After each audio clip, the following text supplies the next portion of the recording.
2023 সালে মুক্তি পাওয়া সুপারহিট সিনেমা অ্যানিম্যাল এর আকাশছোঁয়া সাফল্যের পর সিকুয়েল হিসেবে এবারে আসছে অ্যানিম্যাল পার্ক। ইতোমধ্যেই এই সিনেমাকে ঘিরে দর্শক মনে আগ্রহের কমতি নেই। এবার বলিউড সুপারস্টার রণবীর কাপুর মুখ খুললেন আসন্ন অ্যানিম্যাল পার্ক সিনেমাটি নিয়ে।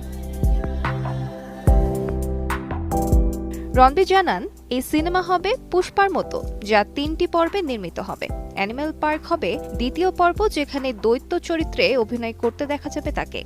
একদিকে নায়ক, অন্যদিকে খলনায়ক। এই দ্বৈত চরিত্রে অভিনয়ের মাধ্যমে রণবীর কাপুরকে সিনেমাটিতে নতুন এক রূপে দেখবে দর্শক। সিনেমাটি পরিচালনা করেছেন সন্দীপ রেড্ডি ভাঙ্গা। সন্দীপকে মৌলিক পরিচালক হিসেবে উল্লেখ করে রণবীর বলেন, এই ছবির অংশ হতে পেরে তিনি রোমাঞ্চিত।